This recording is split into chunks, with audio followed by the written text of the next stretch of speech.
Go ahead.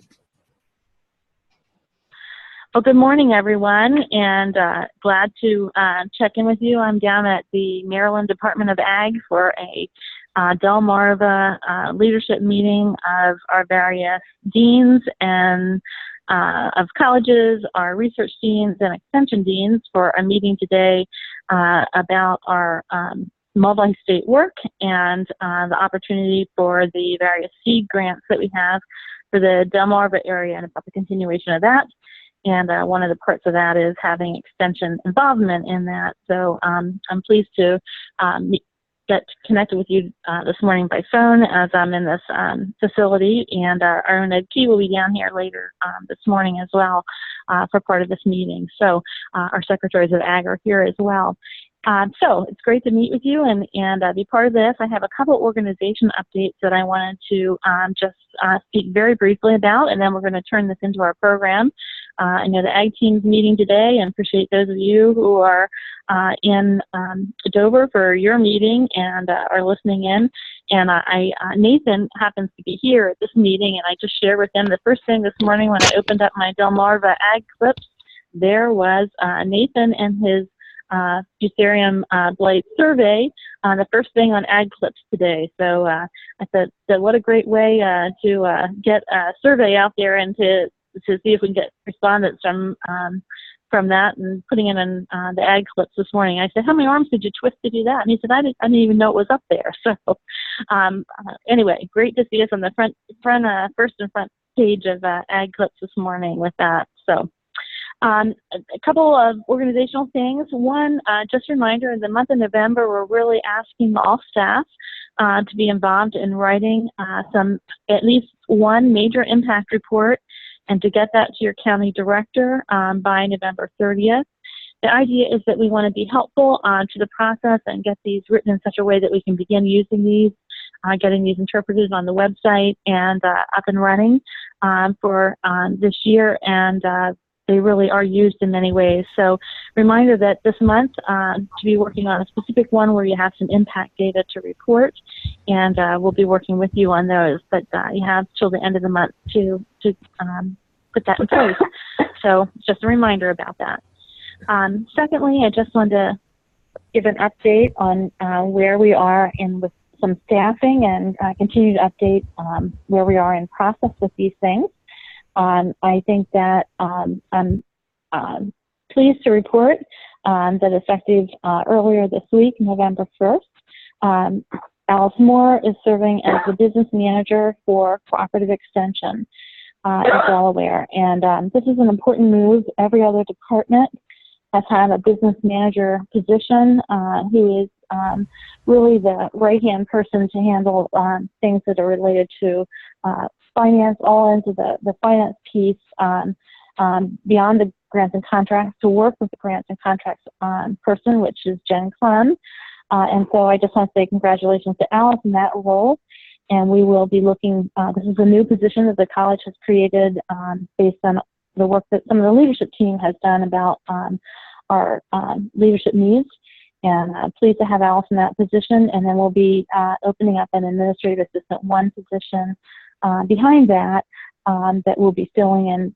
That'll be up for application in the coming weeks. We're working on a description this week. So we have that update.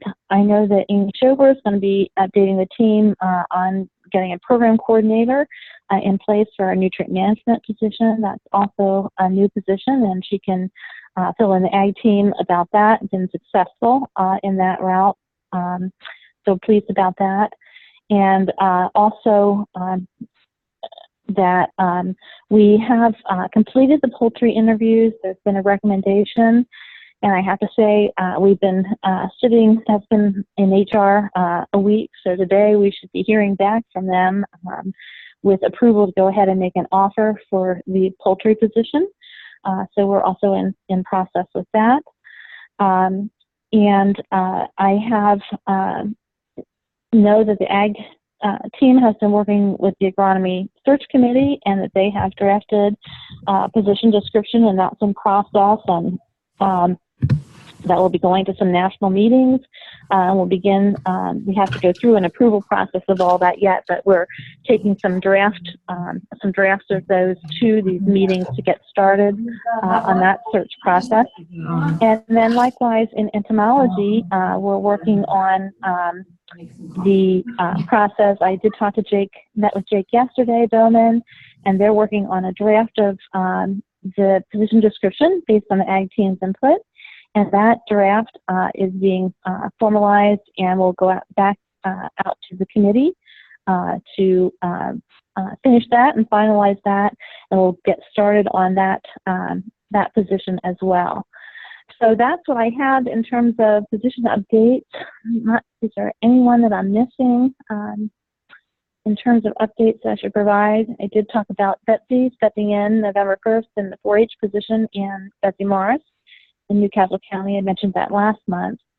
So I think they're the major things. Lots of rocking and rolling with our staffing, and very pleased to be in the process of being able to fill these various positions. Are there any questions about where we are with staffing, or things you'd like to ask me while we have this opportunity? And I don't have the screen in front of me because of being here today and connectivity issues, but I'm sure somebody can just verbally share the questions or type them in, and somebody can verbally share any questions that you might have on staffing at this point in time. I did fail to mention the family and consumer science position related to health. I have had conversations this week with behavioral health and nutrition, and we're further developing that position description. Have had support from Michael Peterson, which is the department where that position would be, and he and I are finalizing that and then getting that to both deans for approval of that position. So that's now taken a further step as well.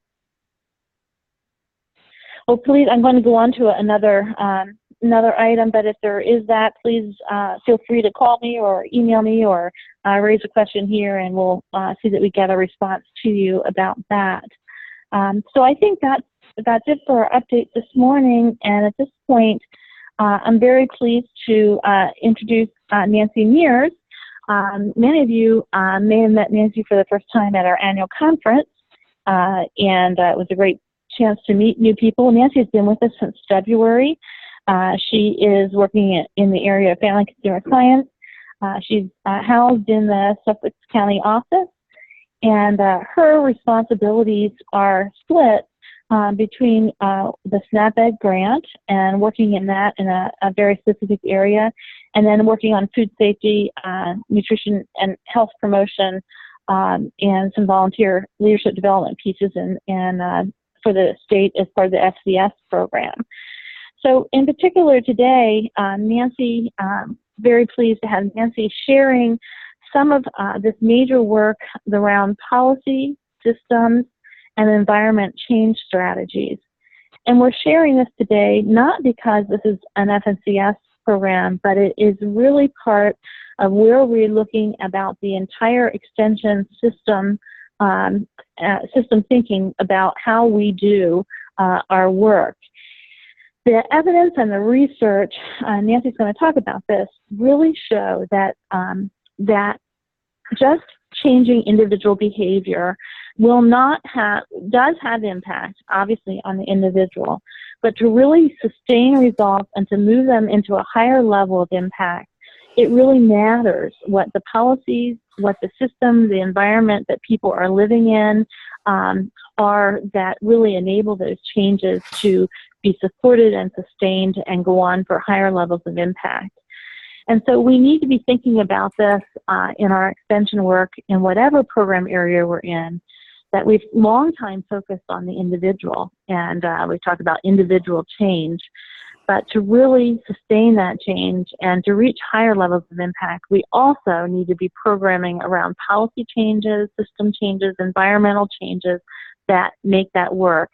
And Nancy Mears, along with some guests that she'll introduce, are going to be talking about this bit of a paradigm shift for extension thinking about how we do programming, and delighted to have Nancy with her experience.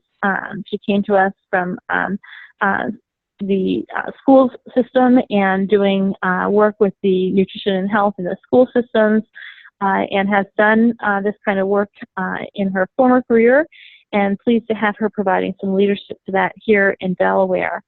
So Nancy, I'll turn it over to you this time so that you can lead us through an important discussion for our organization around the healthy food systems as one of the program areas and how we can look at policy, systems, and environment.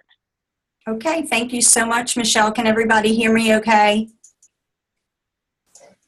Okay, great. Thank you so much.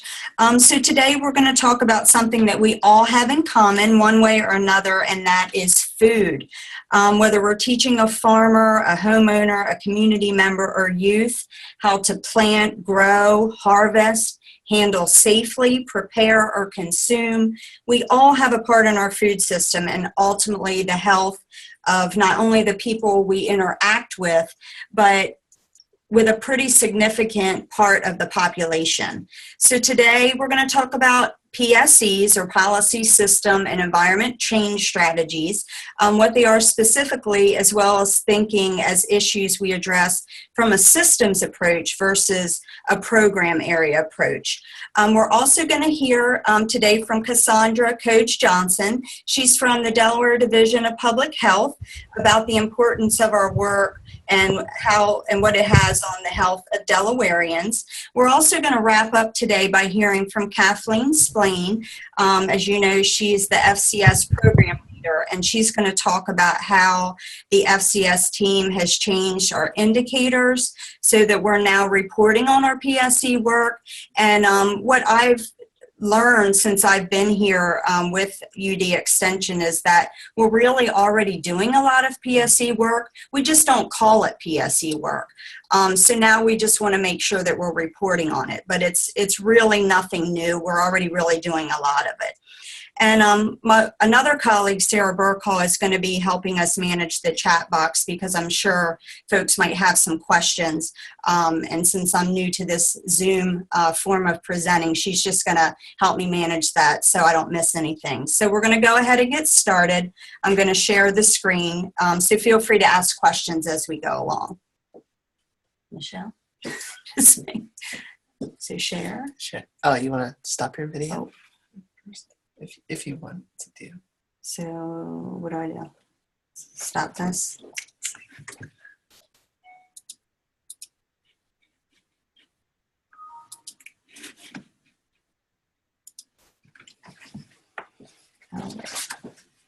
Okay, so what is PSE? Policy, system, and/or environmental change strategies are ways of modifying the environment or one's surroundings to make the desired behavior change practical, available, and easier to achieve. Here with Extension, PSEs support our direct education programs and workshops. They can be extremely effective in improving the success of behavior change attempts that we make through direct education. So some of you have seen this image before. It's the CDC Health Impact Pyramid. This model explains how addressing socioeconomic factors will get us the largest impact or largest return on our investment and will help us reach the most people and therefore make the biggest population-wide changes. Their overall goal of PSE change strategies is to make the desired choice the easiest choice. Now, this particular model, you know, it's talking about health, but we can apply it to really any area that we're talking about, you know, with Extension. If you were able to attend the Extension conference last month, you may remember this slide from Kathleen's Ignite presentation when she was explaining very quickly what it was that I worked on.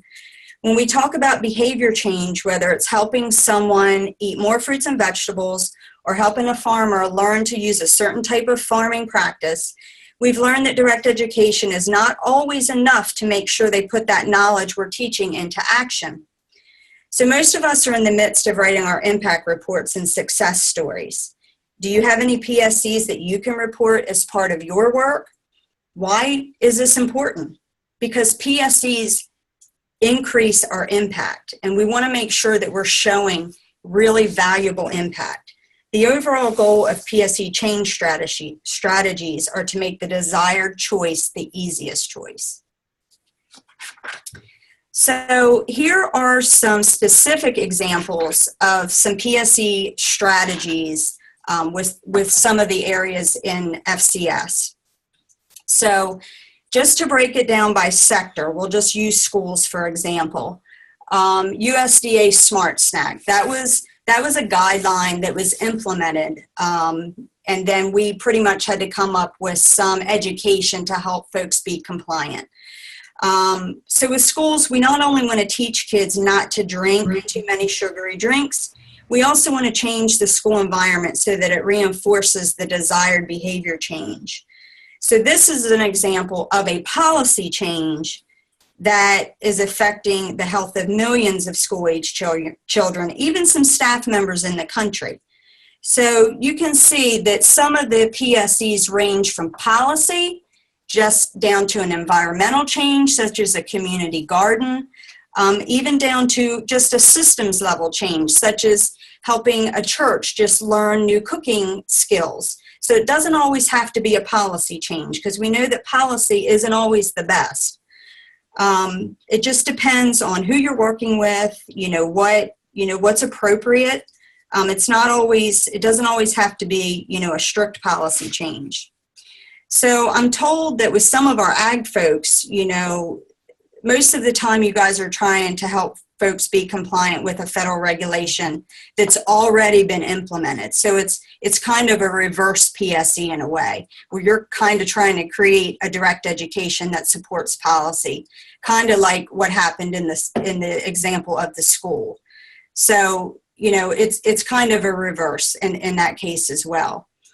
So are there any other examples of a PSC change strategy in any of your program areas? Anything maybe coming up with Food Safety Modernization Act, anything with 4-H or Lawn and Garden that you guys can share? I don't know. Can we see the chat box from here? I don't even know. Or hit more. Chat, there's one in there. Okay. I don't see it. Can we scroll down? I don't see it. Okay. Okay. I know Karen Johnson has a PSC survey that was sent out in last week's Directors Weekly. So I'm hoping maybe somebody could send that out again. It does talk about PSCs in our current work.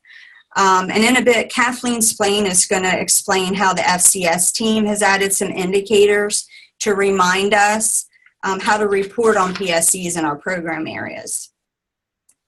And Nancy, that will be in Directors Weekly again today. It's in there, and if you haven't taken it, if you please would, that would be great. We want to support Karen's work on this at a national level. Okay, great. Okay, so I'm sure some of you are familiar with this framework and why it's important to the University of Delaware Extension. You may be aware that nationally, Cooperative Extension has adopted this model. It's a national framework for health and wellness. In Delaware, we're trying to work to align our work with this model. We know that funders will be calling on us as partners because we have an unmatchable infrastructure already in place throughout the country in the Cooperative Extension system. Organizations are being forced to work together and really break down silos to partner with one another to share resources so we have the biggest impact. We're being encouraged to think of our work as part of the bigger picture, part of the system, so to speak. So why is all of this PSC and systems thinking information important, and what does it have to do with food? So some of you may have read this report that came out in early 2016 by the initiative of the Association of Public and Land-Grant Universities, or APLU, called Healthy Food Systems, Healthy People. If you haven't read it yet, you should. It's really worth your time, I promise. It's kind of lengthy, but it's really good. It really raises a lot of great questions. It talks about how agriculture and food and nutrition can independently affect a person's health, but really there's been little work done to integrate these systems along the healthcare system and to understand why chronic disease is such a problem in our country. It's a call to action, a call for us to work more across our program areas to develop solutions to population health issues. So let's look a little closer at some of the specifics, and I'm just going to give a brief overview. So there's numerous factors along the food chain continuum, from the farmer's choice of crop, variety, or livestock breed to the consumer's choices of what to eat and lifestyle, and how they can determine what is consumed and how it affects consumers' health. They've listed 5 programmatic priorities and they've identified them so that they could determine what successfully makes the connection. They've identified the integration across systems, drivers of food choices and consumer behavior, the impacts of food on consumer health, definition and accessibility of quality food, education, outreach, and engagement. So we will look briefly at some of the goals.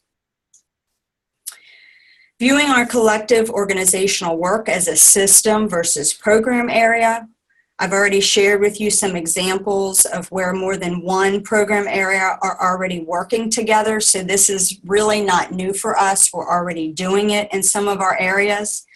But how could we do this externally, outside of UD Extension? How are we working with partners to achieve some of our goals? We're already doing some of that, really not new, but could we do more of that? This could mean developing collaborations for a joint grant proposal, which we know is going to be more prevalent in the future anyway, especially with health-related funding opportunities. We know that obesity is a complex issue influenced by consumer behavior, including food consumption choices, needing to identify main PSC drivers of consumer behavior in relation to chronic diseases, understanding the interconnectedness in terms of food consumption decisions and how that information can be used to influence better decisions. Have any of you heard of behavioral economics? The study of psychology as it relates to the economic decision-making processes of individuals and institutions. When I was in the schools, we incorporated some smarter lunchrooms principles out of Cornell. It's very interesting, really low-cost, inexpensive changes that we made to the serving lines that really influenced choices that students made regarding food, and it works. And scientists have identified several food components that have a positive or negative impact on health, as well as the interaction of those food components with the human gut and overall metabolism. But there's a lot of more research that needs to be done in that area. Very interesting stuff. We also know that the genetic manipulation of food crops and animals have improved the composition of certain health-promoting food components, and farming practices such as harvest timing and post-harvest handling have improved food quality. And when I read this goal, it makes me think of our keynote from the Extension Conference and the importance of earning consumers' trust with today's food system, learning where consumers are getting their information and if it's reliable, and then understanding that no one really cares how much you know unless they know how much you care. So one of the goals in this report talks about broadening the definition of food quality in a manner that considers the true functionality of food and translation of human health, promoting attributes to consumer food products and dietary supplements.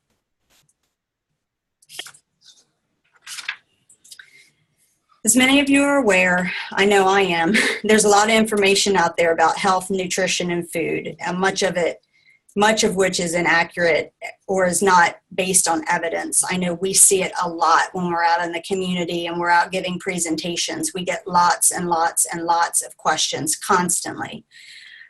We also need to make sure that all of our educational programs are understandable to our audiences across all program areas, meaning that folks are able to take the information we're giving them, understand it in a manner in which they can take the information and then make an informed decision. In FCS, we call this health literacy.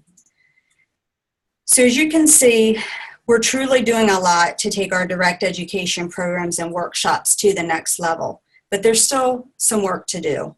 We all have a part in the improvement of population health, and food brings people together. At home, in the community, for us here at UD Extension, it's as part of our work. We touch many, many people with the work we do around food and health. So our next speaker, as I mentioned, is Cassandra Coach Johnson. She's from the Delaware Division of Public Health. And Cassandra's going to talk to us about health equity and how it's imperative that all of our program areas work together to address chronic disease issues in Delaware. So welcome, Cassandra. Thank you, Nancy. I just want to take a minute to say how excited I am to be able to be here and just to be a part of this presentation and share a few thoughts with you. As Nancy mentioned, I'm the Director of Community Health with the Delaware Division of Public Health. And I want you all listening on the call to know that you are not alone in this journey of talking about policy, systems, and environments, because the Delaware Division of Public Health is also trying to move in this same direction, and it is a shift. When you think traditionally about the services that we offer in my section, which is community health, we provide the safety net services that operate up and down the state of Delaware, which include anything from sexual and reproductive health services to immunizations to tuberculosis detection and treatment. We do a lot of surveillance work in the community around infectious diseases and trying to mitigate those. And just by that description, we traditionally operate what we call really far downstream, meaning after the problems are already here, we're trying to work backwards to figure out how to mitigate them or to make them better or not so bad. But we're trying to make this shift. So when we talk about actually looking at all of our work from a policy, systems, and environment framework, what we're also talking about in that conversation, which I'm going to introduce to you today, is looking at things from a health equity framework. It's actually trying to identify what are some of the root causes of some of these problems. Nancy mentioned obesity as one, and what are the real levers for change that can actually have a sustainable impact to move the needle versus what we traditionally have been doing is like looking at things and trying to mitigate them after the fact. So I'm just going to spend a few minutes talking about health equity as a framework and how it relates and is really intertwined with policy, systems, and environments. But before I get into that, I want to do a little disclaimer. My daughter is actually what I consider one of you all. She is a cooperative extension 4-H healthy living ambassador. She's a member of Future Farmers of America, and she's a junior at Cesar Rodney High School and is actually in the animal science track. So all arrows right now are pointing to that when she gets ready to go to college, she is going to choose a career in agriculture. So I'll just throw that up. Being a big city girl from Long Island, New York, any advice or information any of you on the call may have as it relates to opportunities and careers in agriculture, please feel free to reach out to me. My information will be at the end. I'm really excited that, this is a path that she's choosing. So I'm a little impartial to your group today. Just wanted you all to know that. Okay, so now let me jump into the presentation. So this slide is just to show you traditionally how public health has kind of set up this public health framework for reducing health inequities. And what we have, just to be honest, have been doing a pretty poor job of is actually working to the left of your screen. If you see at the very top, there's an arrow that points to the left that says upstream, and an arrow that points in the opposite direction that says downstream. Traditionally, as I just mentioned, we have really been working in the downstream area where we're looking at risk behaviors, so how to change individual behaviors, as both Nancy and Michelle talked about a little bit earlier. Disease and injury and mortality is kind of where we've lived. We're finally catching on, albeit a little bit late, that, yes, having services and programs in that area is really, really important. But in order to make life-changing, sustainable shifts that need to happen that really impact the lives of Delawareans in a long-term and sustainable way, we have to move further upstream. We got to get focusing more resources, time, attention, and leveraging our collective power to address social inequities, institutional power, and living conditions. Those are just different terms for really looking at our work from a policy, systems, and environment framework. So what really determines how healthy we are? We hear a lot as it relates to my work in public health and being tied to the healthcare system, as it relates to we need more services for this, we need more services for that. But really what we've realized is that only about 10% of a person's overall health can be addressed in either public health or in the healthcare system, as we consider ourselves a part of.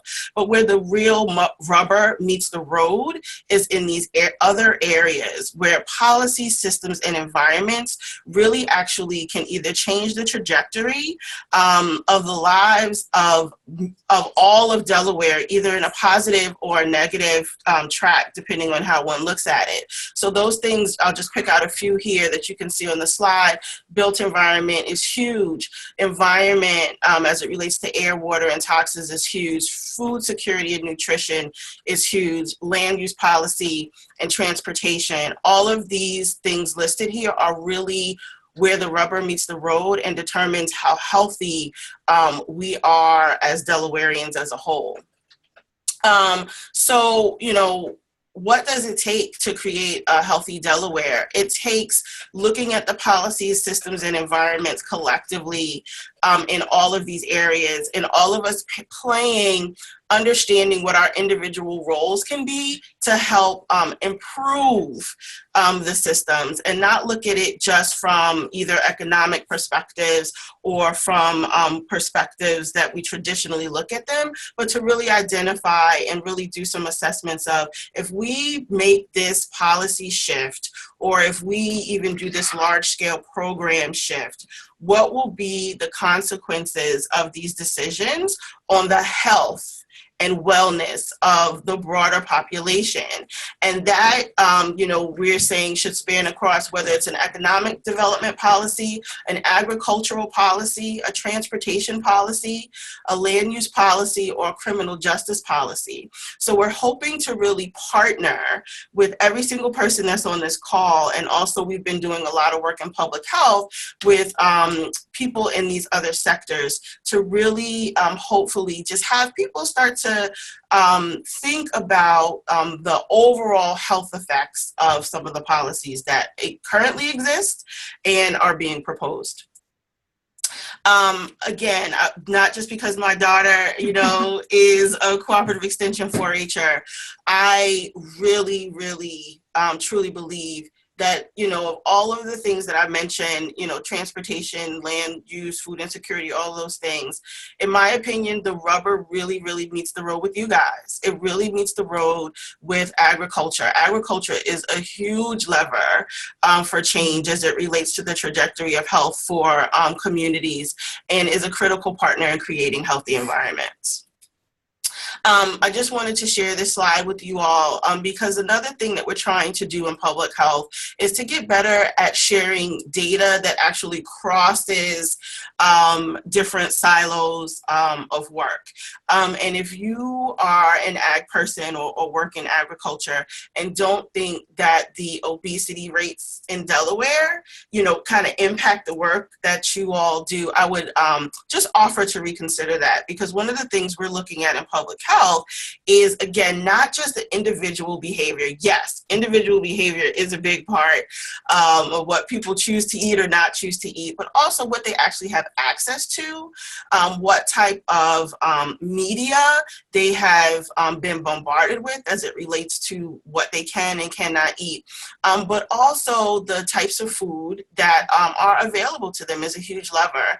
And the obesity rates in Delaware are currently at 29.7% if you take our Delaware community as a whole. And we actually started to see a little bit of a drop around 2013 time, but since then it started to spike, and now it's kind of leveling off again. But in certain populations, especially the Hispanic or Latino population and in the African American community, obesity rates are continuing to rise. So one of the things we're really trying to look at is all of the levers related to policy systems or environment that impact what food is available and how it's available, and how we can work more collaboratively with those sectors to try to get a handle on this obesity epidemic that we actually have in the state of Delaware, because we believe in public health that it is actually an underlying and main driver for a lot of the other chronic health conditions that that are developing, diabetes, just to name one. So it sounds like the stars are aligning for the work that Cooperative Extension is embarking on related to policy systems and environments, and also the work that Public Health is also now undertaking as it relates to our shift. So what we're calling our shift is Public Health 3.0.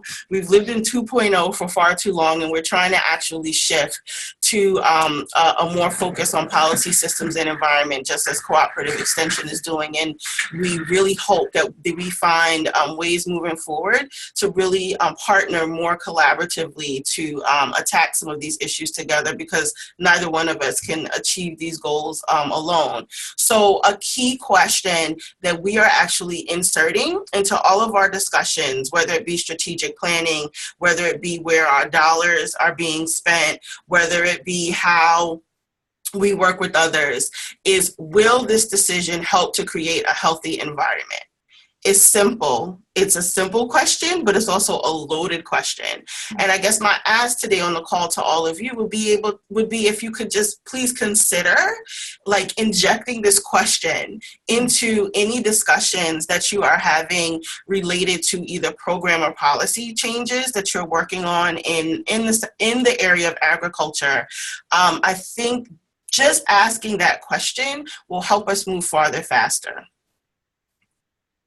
So this is just a little visual of what we mean by actually identifying ways to operate more from an equity framing. And a lot of people kind of confuse equality with equity. So this is just a real description of what equality looks like versus what we're talking about with equity. And our definition of the operational definition that we're working off of in public health when we talk about health equity, because there are a lot of different ones out there, is that simply when all people have the opportunity to attain their full health potential and no one is disadvantaged from achieving this potential because of their social position or other socially determined circumstance. So that's just kind of the framing that we're using as we move forward. One of the things that we worked on for about 2 years, and it was published in June of 2015, is a tool called the Health Equity Guide for Public Health Practitioners and Partners. I joined the Division of Public Health in 2013, and I actually have a background in working in health equity in sectors such as housing and in the labor force. But what I realized when I came to public health is that nobody really understood what it meant to operate from a health equity framework and needed some real concrete tools and understanding of terms to be able to move forward. So I stepped back and partnered with our wonderful University of Delaware. And kind of went and begged for help from our resident Delawarean, Erin Knight, who is actually an expert on health equity in the state and also nationally. And she and I worked together for about 2 years to put this tool together. It is free to the public. It is available. It is online at our Division of Public Health website. If you just Google Health Equity, Delaware Health Equity Guide, it will come up. But we also have these guides in hard copy and can mail them out to anyone who's interested in wanting to get deeper in understanding of what it actually means to operate from a health equity framework. And I just highlighted that section 6 of the guide in particular really dives deep into policy-oriented strategies, and it might be something that you guys are interested in. And with that, I just want to say thank you so much for the opportunity to spend a little time with you all. Up on the slide, you can see my email address and telephone number. Feel free to reach out if you have any questions. Thank you so much. Okay, thank you so much, Cassandra, for your time and expertise. And next up, we have Kathleen Splain. Kathleen, as you guys know, is the program leader for the Family and Consumer Sciences team. And Kathleen is going to share with all of us how our team is going to be reporting on PSEs on our work. So Kathleen, if you can unmute yourself. I should be good. Can everybody Yes, hear me? we can hear you. So this is brand new for our team, and as Nancy mentioned in the very beginning, this policy system and environmental change strategies can't really take place by just having somebody attend a program. We need to be thinking about the environment that they live in and making that conducive to change that way. Programming individually is not going to be enough. So, you know, we're all charged with reporting against our Lampers indicators, and just up on the screen you can see 3 of the areas. We have more areas in this that we report on, but these are 3 areas where we felt that our indicators could be used to gather information about changes people are making under these categories. So we aren't 100% there yet, but I'll give you a few examples of what we're thinking about as far as ways we could capture information to meet these indicators. So when it comes to food safety, and food safety, nutrition and health promotion, and the farm, small business, family and individual resource management are 3 of the areas we report on. And we have the same indicator under each category. But so for example, under food safety, number of organizations that have adopted a policy system or environmental change. So we would need to gather information from organizations that we work with to see if they have standard operating procedures in place to help their system prepare food more safely. You know, Wyoming United Methodist Church, to give you an example, they have every one of their volunteers are required to come through the Dine Safe class. So that's an organization that we could certainly tap into to see what systems they have in place to produce good, safe food for the people that come through their church suppers, whether it's the Boy Scouts that are in there or the women's organization or whoever is creating those meals. Under nutrition and health promotion, maybe we would be targeting a community center director, or for example, we go into a lot of libraries and do programming. You know, when they have events, are they offering healthy snacks? Do they have breaks for physical activity and opportunities for physical activity when they have meetings? And then the last one is the farm, small business, family and individual resource management. And like I said, this is new to us. So we are trying to figure out, of course, we need to figure out, you know, what evaluation tool we're going to have to create to capture this information. So just an example of how those policy system environmental change strategies can be integrated into everything we're doing, and that we can capture that information based on our work with those groups. But just a shift in thinking for us, like Cassandra mentioned, this is not something we had been working in before 2016. We were doing it, but we weren't really capturing the information or thinking more proactively about the ways that we are doing this work. So I don't know if anybody has any questions specifically about what I've shared. I know Nancy has, not Nancy, Karen Johnston has that example she wants to share. So I know Nancy just put something in the chat box. Let me see if I can read that. For food safety, we can encourage all dine safe or serve safe organizations to adopt standard operating procedures. And that takes it beyond the direct education to assure the skills are being adopted. So I don't know if anybody else has any comments or ways that we could capture these things. I know,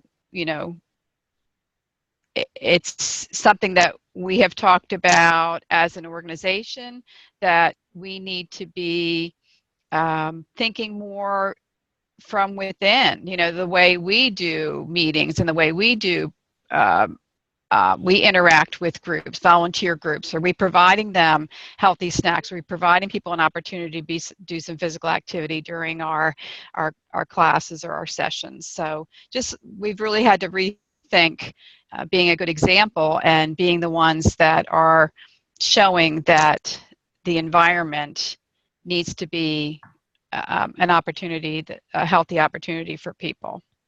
So. Kathleen, can you hear me? Yes. So Karen's unmuted. Yeah. Share her Good example. morning, everyone. Good morning.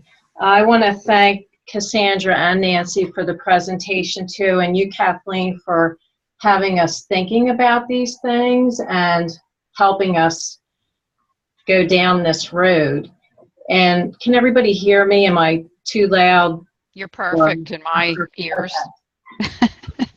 So Nancy had shared in the beginning that a lot of what we're doing actually may fall under the PSE umbrella, and we just need to think about it that way. So I really appreciate that. And I know one of the areas that I think could be a good example of movement towards this is probably in Kent County, through our military program as well as the IM40 movement, where the youth were participating in direct programming in the Up for the Challenge curriculum as well as the Food Smart curriculum. And then they took it steps further and they started community gardens in a number of gardens in communities as well as on the Dover Air Force Base.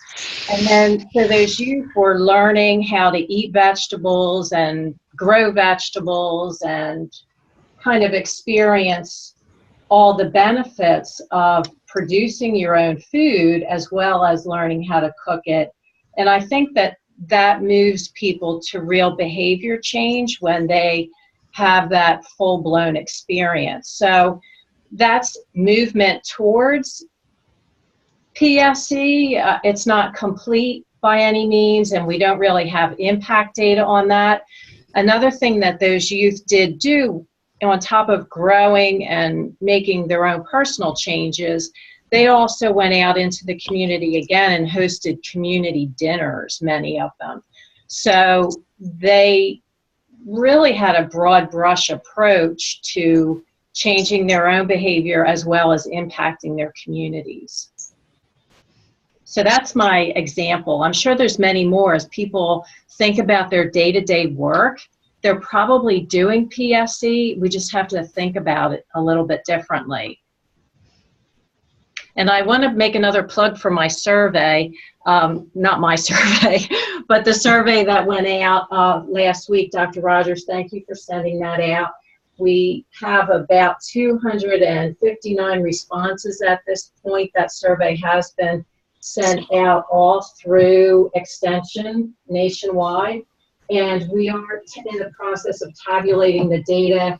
Allison Carpe from the Center for Research, Education, and Social Policy is navigating that for us, and I think she's hoping to have that data compiled by mid-November. So if people haven't had a chance to fill out the survey, if you could do that very soon, such as today or early next week, that would be really helpful.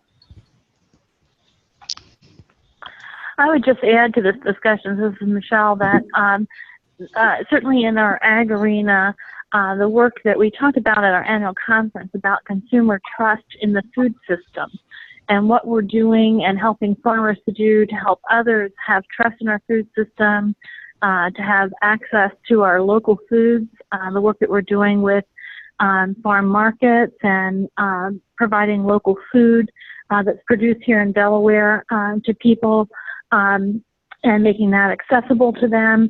Some of that work that I see us doing in the ag area is very much a part of this PSE approach, the work that we'll be doing around food safety that we do on the farm.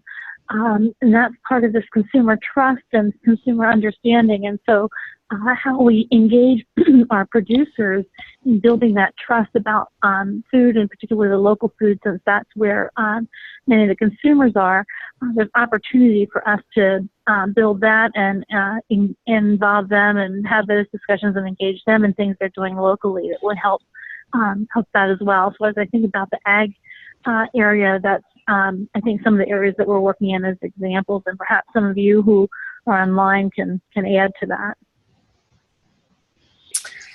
This is Cassandra. If I could just jump in, I just wanted to respond to something that Karen said when she was just talking about the example of the community dinners and also community gardens.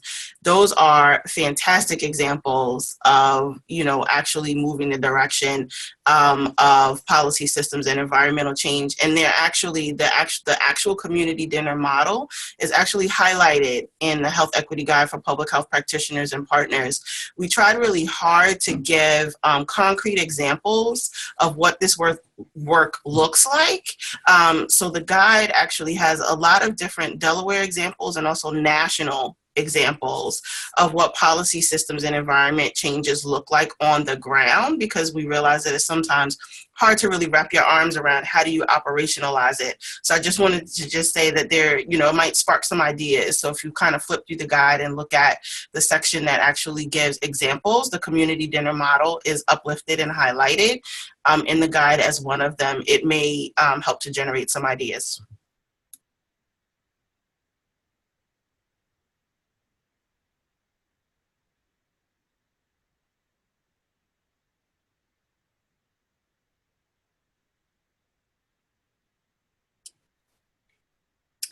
Okay, does anyone else have any more comments or questions? I think we've had some really great discussion today. I know it's still new and people are probably still processing, PSE and the whole thought of systems thinking. It is new. I think the term is new, but in practice, we've really been doing a lot of it. And I know just in conversation with a lot of folks that I interact with, we still brainstorm ways that we can work together. And I really think it's a natural fit for what we do. In essence, we all have something to do with food in one way or another. So I think there's really a lot of work to do, potential work to do in the future. So I just appreciate everyone's time today and listening.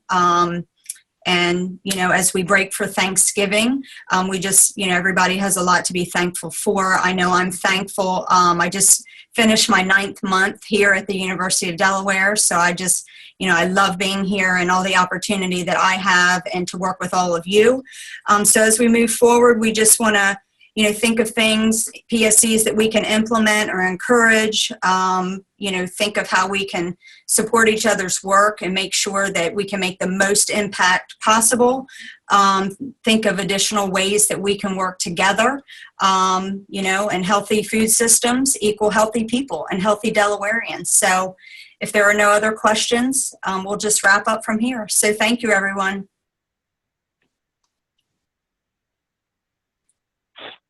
Thank you, Nancy, and thanks everybody for your participation today. Have a great day. Great Friday in Delaware, and a great day and weekend ahead, and we'll be in touch. Thanks so much, Nancy and Cassandra and Kathleen and others who have shared in this today. Appreciate it very much. Have a good day.